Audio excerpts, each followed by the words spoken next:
வணக்கம். ஏப்ரல் 15ஆம் நாள் இன்னைக்கான 2வது பதிவு. பங்குச்சந்தையில் நடந்த சில விஷயங்களை விரைவாக பார்க்கலாம். முக்கியமான தகவல், நான் செபி ரெஜிஸ்டர்ட் அட்வைசர் கிடையாது. நம்ம சேனல்ல இருந்து எப்போதுமே ஸ்டாக் ரெக்கமெண்டேஷன்ஸ் கிடையாது. யூடியூப் சேனல் மட்டும் இல்லைங்க, மற்ற சோஷியல் மீடியா பிளாட்ஃபார்மான இன்ஸ்டாகிராம், வாட்ஸ்அப், டெலிகிராம்ல இருந்து கூட நாம ஸ்டாக் ரெக்கமெண்டேஷன்ஸ் வழங்குவதில்லை. மேலும் பணத்தை வாங்கிட்டு எந்த சேவையும் வழங்குவது இல்லை. பல போலியான குரூப் இயங்கிட்டு இருக்கு. தயவு செய்து ஜாகிரதையாக இருங்க. இந்த வீடியோவில் காட்டக்கூடிய அனைத்து கம்பெனிகளும் வெறும் இன்ஃபர்மேஷனல் பர்பஸ்க்காக மட்டுமே முதலீடு செய்யுங்கன்னு சொல்கிற வீடியோ கிடையாது. எந்த ஒரு முதலீட்லையும் ரிஸ்க் இருக்கும். ரிஸ்க் புரியாமல் இன்வெஸ்ட் செய்யாதீங்க. ரிஸ்க் புரியலன்னா தயவு செய்து இன்வெஸ்ட்மெண்ட்டை தவிர்த்துருங்க. நம்ம ருபி டிரைவர் சேனலை ஆதரிக்கிற அனைத்து நல்ல உள்ளங்களுக்கும் நன்றி. நம்ம மார்க்கெட் ஓப்பன் ஆகிறதுக்கு முன்னாடி உலக மார்க்கெட்ஸ் எப்படி இருந்ததுன்னு பார்க்கலாம். வீக்கெண்டில் ஈரான் இஸ்ரேலை தாக்கியிருந்தாங்கன்ற செய்தியும் நம்ம பார்த்துருந்தோம். யூஎஸ் மார்க்கெட்ஸ் ரெட்டில் தான் க்ளோஸ் ஆகியிருந்தது. வெள்ளிக்கிழமை நாஸ்டாக் 1.6% விழுந்தது. S&P 500 1.5% வீழ்ச்சியை பார்த்தது. யூரோப்பியன் மார்க்கெட்ஸும் பெரும்பாலும் வெள்ளிக்கிழமை ரெட்டில் தான் க்ளோஸ் ஆகியிருந்தது. நம்ம மார்க்கெட் ஓப்பன் ஆகிறதுக்கு முன்னாடி இன்னைக்கு ஏஷியன் மார்க்கெட்ஸ் எப்படி இருந்ததுன்னு பார்க்கும்போது பெரும்பாலும் ரெட்டில் தான் ட்ரேட் ஆகிட்டு இருந்தது. குறிப்பாக கிஃப்ட் நிஃப்டி ஃப்ளாட்டாக ட்ரேட் ஆகிட்டு இருந்தது. ஆனால் கிஃப்ட் நிஃப்டி இந்த ஸ்க்ரீன்ஷாட் நம்ம எடுத்தது 8:45 மணி அளவுலங்க நம்ம மார்க்கெட் ஓப்பன் ஆகிறதுக்கு முன்னாடி. ஆனால் அதே காலையில் 7 மணி அளவில் பார்க்கும்போது கிஃப்ட் நிஃப்டி 120 புள்ளிகள் இழந்து ரெட்டில் ட்ரேட் ஆகிட்டு இருந்தது. ஆனால் 8:45 அளவில் ஃப்ளாட்டாக ட்ரேட் ஆகிட்டு இருந்தது.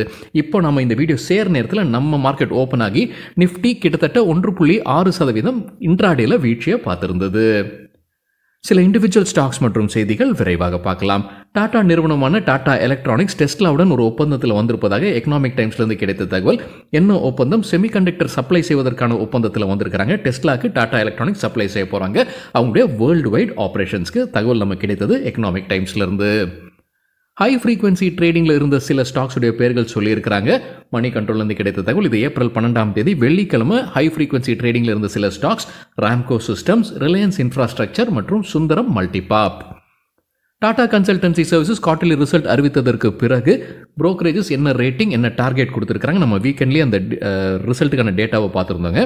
ஜேபி மார்கன் அப்கிரேட் பண்ணியிருக்காங்க ரேட்டிங். டிசிஎஸ்க்கு ஓவர் வெயிட்டாக கொடுத்துருக்காங்க. இப்போ எதிர்பார்க்குற டார்கெட் ப்ரைஸும் உயர்த்தி இருக்கிறாங்க. முன்ன 4000 ரூபாய் சொல்லியிருந்தாங்க. இப்போ 4500 உயர்த்தி இருக்கிறாங்க ஒரு ஷேருக்கு. கோல்ட்மேன் சாக்ஸ் தொடர்ந்து பை ரேட்டிங்கை கொடுத்துருக்காங்க. எதிர்பார்க்குற டார்கெட் 4350. யூபிஎஸும் பை ரேட்டிங் கொடுத்துருக்காங்க. எதிர்பார்க்குற டார்கெட் 4700 ரூபாய். HSBC பை ரேட்டிங் கொடுத்துருக்காங்க டிசிஎஸ்க்கு. எதிர்பார்க்குற target 4540. Morgan Stanley over weight rating கொடுத்துருக்காங்க. எதிர்பார்க்குற டார்கெட் 4350.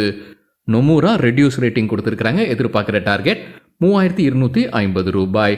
பர்ன்ஸ்டைன் அவுட் பர்ஃபார்ம் ரேட்டிங் கொடுத்துருக்காங்க. எதிர்பார்க்குற டார்கெட் 4500 ரூபாய். ரிசல்ட் அறிவித்த சில கம்பெனிகள் இன்னைக்கு எப்படி பர்ஃபார்ம் பண்ணியிருக்காங்க. குறிப்பாக டிசிஎஸ் இன்ட்ராடேல 2% அதிகரித்தது. ஆனந்த் ரத்தி வெல்த் வாலட்டைலாக இருந்திருக்குங்க. 4% வீழ்ச்சியை பார்த்தது. அதுக்கப்புறம் 4% அதிகரித்தது. இந்த வீடியோ சேர நேரத்தில் 4% கிரீனில் ட்ரேட் ஆகிட்டு இருக்கு. ஆனந்த் ரத்தி ரிசல்ட் மட்டும் இல்லை, பைபேக்கும் அறிவிச்சிருந்தாங்க. IREDA குறித்து CNBC TV 18 கிடைத்த தகவல். சில மியூச்சுவல் ஃபண்ட் கம்பெனிகள் வெளியேறி இருக்கிறாங்க முற்றிலுமா மார்ச் மாதத்தில். 3 மியூச்சுவல் ஃபண்ட் கம்பெனிகள் மார்ச் மாதத்தில் முற்றிலுமா இந்த கம்பெனிலிருந்து வெளியேறி இருப்பதாக சொல்லியிருக்கிறாங்க. எந்தெந்த mutual fund? Kotak mutual fund, Nippon India mutual fund மற்றும் ICICI புடென்ஷியல் மியூச்சுவல் ஃபண்ட். இந்த 3 கம்பெனிகளும் எவ்வளவு ஷேர்ஸ் வைத்திருந்தாங்க, எவ்வளவு சதவீதம் வைத்திருந்தாங்க IREDA டிசம்பர் மாத இறுதியில் பார்க்கும்போது 1% குறைவாகத்தான் வைத்திருந்தாங்க. மார்ச் மாத இறுதியில் பார்க்கும்போது அனைத்தையும் விற்பனை செய்திருக்கிறாங்க. ஏஞ்சல் ஒன் சில ஸ்டாக் ரெக்கமெண்டேஷன்ஸ் கொடுத்துருக்காங்க. ஷார்ட் டேர்ம்கான ஸ்டாக் ரெக்கமெண்டேஷன்ஸ் தகவல் நமக்கு கிடைத்தது மணி கண்ட்ரோல்ல இருந்து. CDSLக்கு பை ரேட்டிங் கொடுத்துருக்காங்க. எதிர்பார்க்குற டார்கெட் 2185 ரூபாய். 9% அதிகரிப்பதற்கான வாய்ப்பு இருக்கு. ஸ்டாப் லாஸ் 1909 ரூபாய். CDSL குறித்து நம்ம வீக்கெண்டில் செய்தி பார்த்துருந்தோம் நினைக்கிறேன். மார்க்கெட் ஷேர் அதிகரிக்குது அவங்களுக்குன்ற தகவல் நம்ம பார்த்துருந்தோம். டிமேட் அக்கௌண்ட் ஓப்பன் ஆகுது அதிகமாக இருக்கு. மார்க்கெட் ஷேர் அதிகமாகுதுன்ற செய்தி நம்ம பார்த்துருந்தோம். சிப்லாக்கு செல் ரேட்டிங் கொடுத்துருக்காங்க. ஏஞ்சல் ஒன் எதிர்பார்க்குற டார்கெட் 1320. Stop loss 1440. 5.5% லாபம் கிடைக்கிறதுக்கான வாய்ப்பு. என்ன காரணம் சொல்லியிருக்காங்க சிப்லாக்கு செல் ரேட்டிங்? டெய்லி சார்ட்ல டபுள் டாப் பேட்டர்ன் ஃபார்ம் ஆகியிருப்பதாக சொல்லியிருக்கிறாங்க. இண்டஸ் டவர்ஸ் குறித்து எக்கனாமிக் டைம்ஸ்லேருந்து கிடைத்த தகவல். இந்த செய்தி நம்ம முன்னே பார்த்துதாங்க, மறுபடியும் ரிப்பீட் பண்ணியிருக்காங்க. ஏன்னா மறுபடியும் ஃபண்ட் ரைசிங் பண்ணுறாங்க வோடஃபோன் ஐடியா ஃபண்ட் ரைசிங் பண்ணுறதுனால இண்டஸ் டவர்ஸ் பயன்பெறும்னு சொல்லியிருக்கிறாங்க வல்லுநர்கள். ஏன்னா அவங்களுக்கு கடன் இல்லைங்க, டியூஸ் இருக்குது இண்டஸ் டவர்ஸ்க்கு.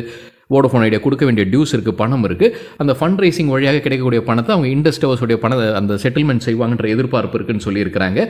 வோடஃபோன் ஐடியா அண்மையில் தான் வந்து FPO follow on public offer வழியாக 18,000 கோடி ரூபாய் ஃபண்ட் ரைசிங் பண்ண போகிறதாக அப்டேட் கொடுத்துருந்தாங்க. ஆனால் ஒட்டு மொத்தமாக 45,000 கோடி ரூபாய் வரைக்கும் ஃபண்ட் ரைசிங் பண்ண போகிறாங்க. ஸோ இந்த ஃபண்ட் ரைசிங் பண்ணி அதில் சில தொகையை வந்து இண்டஸ் டவர்ஸ்க்கு கொடுப்பாங்கன்ற எதிர்பார்ப்பு இருக்குன்னு சொல்லியிருக்காங்க வல்லுநர்கள். அதனால இண்டஸ் டவர்ஸ் பயன்பெறுவதாக சொல்லியிருக்காங்க எக்கனாமிக் டைம்ஸ் செய்தியில். BSE வந்து Motilal Oswal Financial services by rating கொடுத்துருக்காங்க. BSE வந்து NSEல லிஸ்ட் இருக்கக்கூடிய நிறுவனம். என்ன டார்கெட் கொடுத்துருக்காங்க? 3,000 ரூபாய், அதாவது தற்போதைய லெவலில் இருந்து 6% அதிகரிப்பதற்கான வாய்ப்பு இருக்கு. என்ன கால அளவு கொடுத்துருக்காங்க? 2 to 3 வாரங்கள். என்ன காரணம் சொல்லியிருக்காங்க? மந்த்லி சார்ட்ஸில் pole and flag pattern form ஆயிருப்பதாக சொல்லியிருக்காங்க மோத்திலால் ஓஸ்வால் ஃபினான்ஷியல் சர்வீசஸ். ஃப்ளாக் பேட்டர்ன் குறித்து நம்ம வேறொரு வீடியோவில் டீட்டெயில்டாக பேசியிருக்கோம். பிரேக் அவுட் நடக்கும்போது எப்படி டார்கெட்டை செட் பண்ணலாம், எப்படி ஸ்டாப் லாஸை செட் பண்ணலாம்னு நம்ம சார்ட்ஸ் வைத்து பேசியிருக்கோம். அந்த வீடியோட லிங்க் இந்த வீடியோட டிஸ்கிரிப்ஷனில் இருக்குது. ONGCக்கு ஜெஃப்ரீஸ் பை ரேட்டிங் கொடுத்துருக்காங்க. எதிர்பார்க்குற டார்கெட் 390 ரூபாய், தற்போதைய லெவலில் இருந்து 41% அதிகரிப்பதற்கான வாய்ப்பு உள்ளது. PVR ஐநாக்ஸ் குறித்து மணி கண்ட்ரோல்லேருந்து கிடைத்த தகவல், கம்பெனி தென்னிந்தியாவில் கவனம் செலுத்த போகிறதாக அப்டேட் கொடுத்துருக்காங்க.